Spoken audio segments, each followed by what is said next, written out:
Hello and welcome to my YouTube channel. If you're regular here, you know by now I review many photographic, audio and video related products. And if you're new here, well, that's what I do. Camera gear, audio gear, microphones and so forth. Now, today we're doing a comparison. I'm not a big fan of comparisons because every camera, audio recorder, sound mix or whatever has their unique advantages over somebody else's. Doesn't necessarily mean one is better than the other. It depends on what your needs are. So you might find an Olympus camera has got better features than what a Panasonic camera has for your specific needs. But anyway, I'm doing this comparison because these two particular cameras are incredibly similarly priced. Incredibly similarly, in fact, they're almost the same price. And what we're looking at is the Olympus OMD EM-5 Mark III. Now, I've done a review up here somewhere.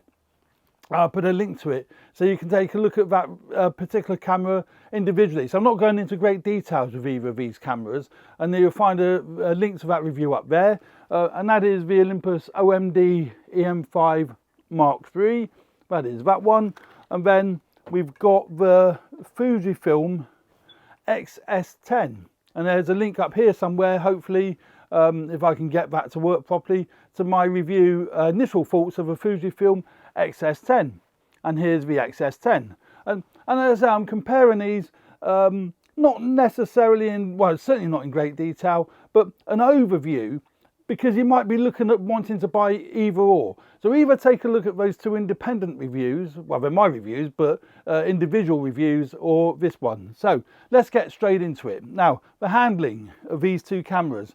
Fuji is better.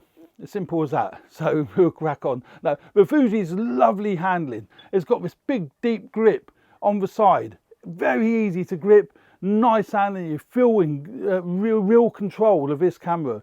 Good body. Nice, solid body. Plenty of controls and features for making adjustments. Lovely on-off switch. It's all on the right-hand side for turning the camera on and off. So I love the handling without the camera being oversized. It's APS-C, so it's a little bit heavier and a little bit bigger than the Olympus. That's one of its downsides, but for handling, the score goes to Fuji primarily because of its gorgeous grip and plenty of function buttons when you need them, and it's got a focus joystick, which is great. The Olympus doesn't have that. The Olympus is a much smaller camera, so for travelling around this is smaller, but the grip, well, there virtually is none. There's a little grip on the side there, but it doesn't do a great deal, and there's a small thumb rest on the back, which is fine. That does give you a certain amount of leverage and a certain amount of grip. If you've got really big hands, you might find it a bit awkward because your finger does slide right underneath. I actually like that because it gives me an additional support, but yeah, I would say for handling, the handling, the score goes to the Fuji. Now, for convenience though, and for weight, if you're doing a lot of walking, you're doing hiking, this goes to the Olympus, which is really bizarre because I've just said the Fuji's better. But if you're doing a lot of walking and a lot of hiking, I would say the Olympus, simply because it's a much lighter camera. It is a plastic body, but it doesn't feel like it. It feels good quality. So for, if you're doing a lot of hiking, the compact size of Micro Four Thirds is so much better. For example, I've got on here the 14 to 150 lens. It's a 14 to 150, which is equivalent in full frame terms to 28 to 300. That's what's fitted to it. Look how compact that is. Okay, so trombones a lot. It's massively tromboning, but when it's stored, that is really compact, really, really lightweight for traveling and walking around. Whereas the Fuji, because it's APS-C, obviously it's a bigger sensor, so the body's bigger, so it's got this lovely grip, but that is heavier, and you're really going to notice that. If you're like me, you suffer with a bad back and a bad shoulder, after 5 or 6 hours of walking around with this, you do notice it, and I do notice it. It's not horrendous, but it is noticeable. But this has got the gorgeous 16 to 80 Fuji lens on this camera, which is a gorgeous lens. The Fuji lenses are excellent. I've got no criticisms with them whatsoever. So That's the two aspects as far as handling is concerned. One scores over the other and vice versa. They've both got the 3-inch articulating screen on the back, which is fine. Very similar, no real differences there. The Olympus has got the 3-inch articulating screen as well. So they're great for vlogging. The Olympus, I believe, is better for vlogging in some respects because it's lighter. Certainly for me, it's a much lighter camera to hold than what the Fuji is. But it lacks a lot of video features, and I'm going to cover that in just a moment. So then the Fuji, as I say, is the APS-C 26 megapixel APS-C sensor, X-Trans sensor in the Fuji. That's a really, really nice sensor. So it's 6 megapixels larger than the Olympus, and that's you can see there, that's quite dramatic, particularly if you're in low light or poor light. The Fuji will absolutely score, no doubt in my mind whatsoever, in low light and poor light. But in reasonable light, that's a good light, the Olympus is fine. But I say the Olympus has got the standard 20 megapixel micro four thirds sensor in the Olympus. Much smaller sensor, but still perfectly adequate and perfectly good enough. I hate to use the word good enough, but it's perfectly good in good light. Now I can show you some of the, in fact I'll scan through some of the images in just a moment so you can see. Now battery life, very similar on both cameras to be fair. The Olympus has got a new battery, but it's a little piddly battery. You definitely will need at least 2 batteries with the Olympus. I went out the other day for 3 or 4 hours and I went through a battery and a half. So you're definitely going to need that. But the Fuji, very similar again. You're going to need, you know, more than one battery, because the W126S battery, which the Fuji takes, they've been using for a long time, is not the best, you know. But you know, it's okay. Now they both got 5-axis image stabilization. The Olympus, I've been able to get down to 1.5 seconds and still get a sharp image. I know that's quite incredible for me to be able to get a sharp image at 1.5 seconds. The Fuji, about 1/20th of a second, 1/15th of a second. So I find the image stabilization on the Fuji not quite as good as it is on the Olympus, but it's still very good. And again in video, I find the steadiness, is that the right word? Steadiness of the Olympus is just that bit better than what it is on the Fuji. Just my own experience of using both cameras. So that's that. As far as video is concerned, I mean, I'm not going to talk about image quality on either of them. You need to work out really whether micro four thirds is going to suit your needs, or whether APS or even full frame would suit your needs. But the biggest advantage with micro four thirds is its size and weight. Particularly, I'm talking particularly the EM-5 Mark III, not necessarily the bigger cameras like the G9, the Panasonic G9 or the GH5, but I'm talking specifically these two cameras. This is really compact and light, and that could be a deal breaker. And I think it is for me to some extent, because of my, you know, back and, you know, general, well, poor health in some respects. But the image quality it comes off both is excellent, you know. But video though, the Fuji scores way over the Olympus on video. This is a great video camera. There's no denying that. The Fuji, if you're more into video, and you're looking at this because they're both in a very similar price point, the Fuji scores head over heels, really. Head over heels, I don't know if that's the right word. But it is definitely, you know, shoulders above the Olympus. On the side, you have got your, if I can get to it, you've got your mic input. So you've got your 3.5mm jack mic input on the side of the Fuji, same as you have on the Olympus. But what the Fuji does have is a headphone jack via the USB-C port. So it hasn't got a dedicated headphone jack, but it's via the USB-C port on the side, so you can plug headphones into that way. on the Olympus, they've completely left out any means of monitoring the audio, which is a great disappointment. And the audio levels that show up on the Fuji are a lot cleaner and a lot easier to see on the Fuji than what they are on the Olympus. There we go.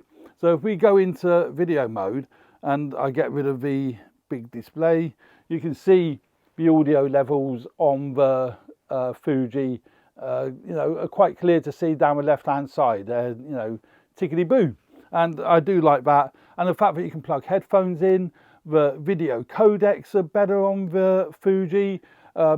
It's got F-Log built in, which is you probably wouldn't use it because it's 8-bit internal F-Log, which is basically it's like Canon C-Log and Sony S-Log. It's a log profile that gives you tremendous dynamic range. It's a very flat profile, but it enables you to bring down the highlights and bring up the shadows when you edit, so you get a much cleaner image.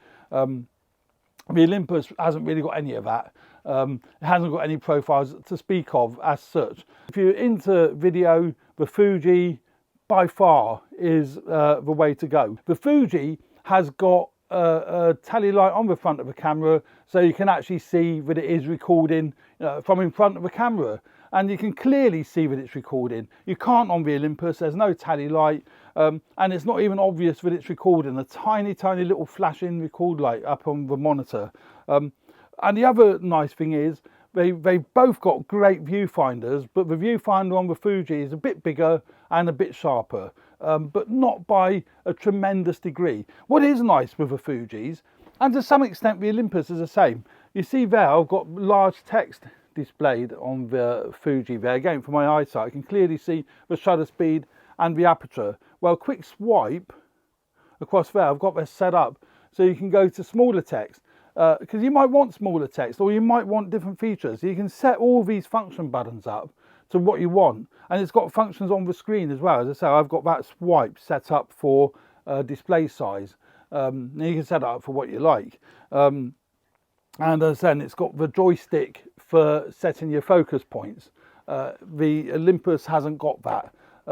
But I think, I mean, for me, if I'm going out and about, I take the Olympus with me, no doubt about that, because its sheer size and image quality is excellent. So I've got no qualms about that. Even in low light, because I can set a slower shutter speed, as long as the subject isn't moving, you'll get it blurred. But if you're doing landscapes or you're doing buildings, architecture, it's great to be able to just set a slower shutter speed, and you don't have to worry about increasing the ISO, which introduces noise. So I can highly recommend the Olympus from that point of view.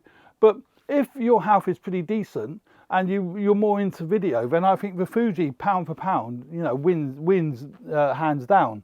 So I use both because I use them for different purposes, and I use full frame as well. But when you look at the images, I mean, looking at images now taken on the X-S10, and they are excellent. The colours, the colour depth. I mean, these are raw images. I've actually got them in Luminar AI, which is a bit of software I've been using for a while. I've been using Luminar 4 for a long time, and I love Luminar 4. It's a clean layout. It's simple. It's not complicated. You can see, looking at the layout, how simple and clean this is. But there's a lot that you can do with Luminar AI.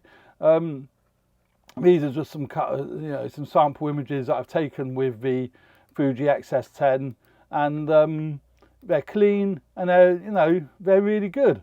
I've got no complaints with them whatsoever. On both cameras, the dynamic range is really good on both cameras. The APS-C camera, the Fuji, may be slightly better than the Olympus, but it's a snacker. It's not really a big deal.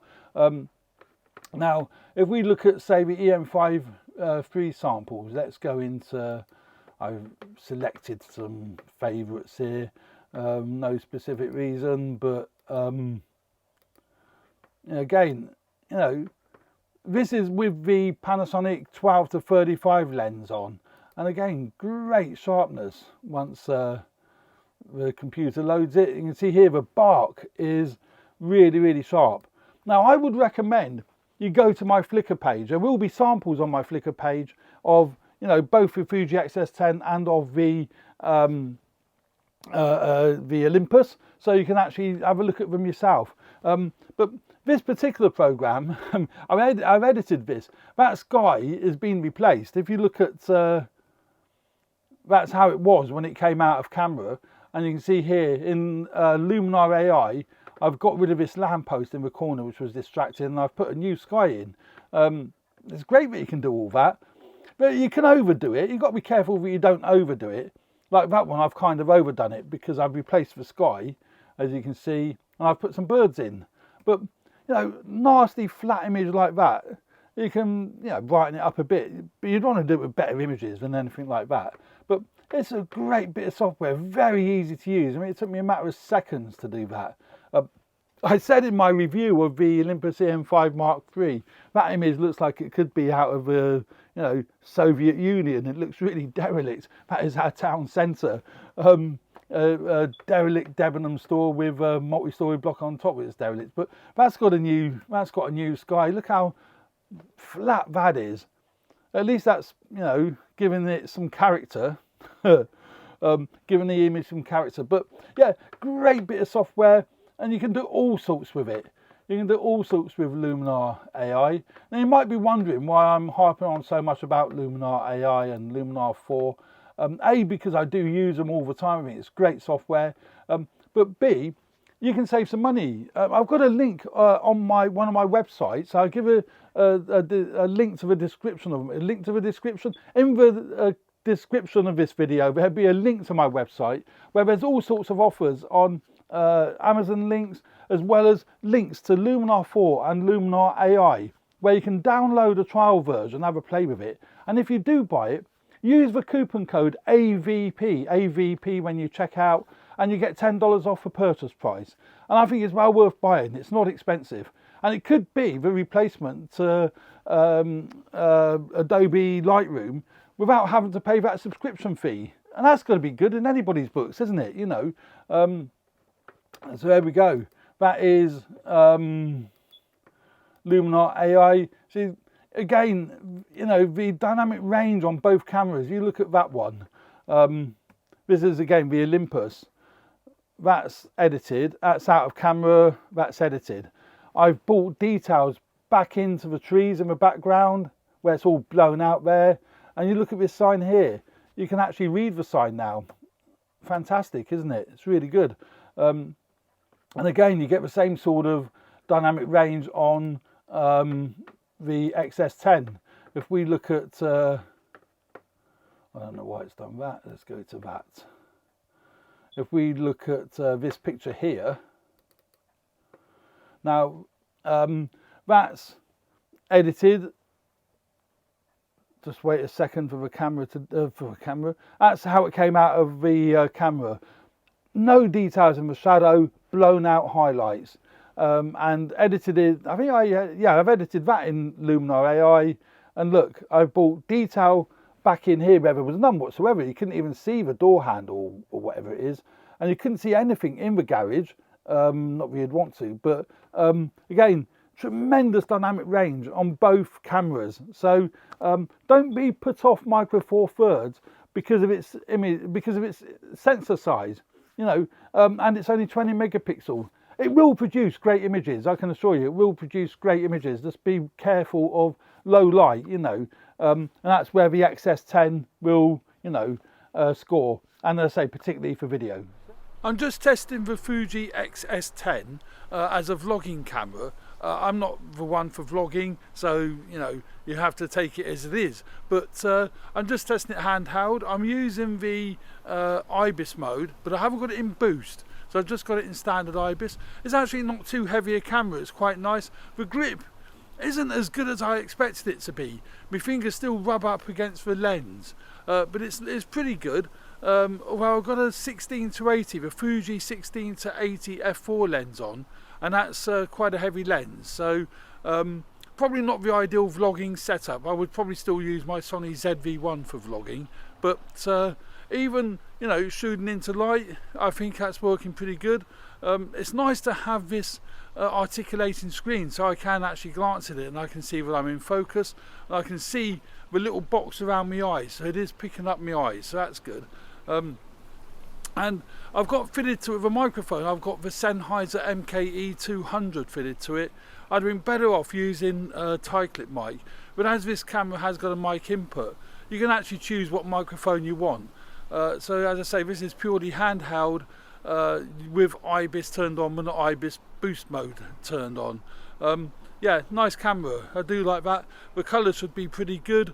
I have come across a few things with this camera that I'm not over excited about, but in general, it's a really nice camera. I think for me, this would be too heavy for vlogging. Not that I really do much in the way of vlogging. I could hold it tight, closer to me like that, I guess. But yeah, that's working fine. And what is great as well, it's got a tally light. Let me hold it like that, so that might be better. It's got a tally light, which is absolutely phenomenal. I know it's a simple little thing, but to be able to see from the front of the camera that it is recording all right is great. And that's just like the Sony ZV-1 that has a tally light. It's really helpful to have a tally light, so you can actually see that it is actually filming, and to have your articulating screen so you can actually see, you know, you can see what you are filming. So I'm just doing a quick vlogging test with the Olympus OMD EM-5 Mark III. Have to be careful where I walk, I'll probably trip over something. Now I've got the image stabilization set to MIS, I think, or M1S, which is sensor stabilized as well as electronic image stabilization, and that's great for walking and talking. But you'll find the Olympus is really good with its image stabilization, and I don't hold the camera terribly steadily. I'm not very good with this sort of thing because, as I said earlier, I suffer with a really bad shoulder. The face and eye detector is really good with the Olympus, so I should be in perfect focus, and I can see on the screen it has got a histogram, so I can kind of see that the exposure is pretty decent. I think it's a little bit overexposed, but nothing drastic, because I've got it on manual settings at the moment. So I've got it set to 1/50th of a second, and I think it's, yeah, F6 it's set to. I'm using the Panasonic 12-35 f2.8 Pro lens to do this test with, mainly because of the 12mm. I could do with something a little bit wider, but 12mm is fine with this. That's effectively 24mm in a full frame body, though obviously this is micro four thirds. It has got a mic input. I've got an external microphone plugged in. I basically plugged in my Sennheiser MKE200, is it? The little new little compact microphone. So that's great. I could use a tight clip mic. It would be slightly better, but for this purpose, I think that'll be absolutely fine. And I can see the audio levels on the display, and I can see they're working. But as I said, it hasn't got a headphone jack, so you just hope that everything is fine. It should be, because for vlogging, you know, this sort of thing would be absolutely fine. So there we go, that's a quick vlogging test with the Olympus EM-5 Mark III. The camera's so light, it's not actually too bad for vlogging, even for me with my poor shoulder.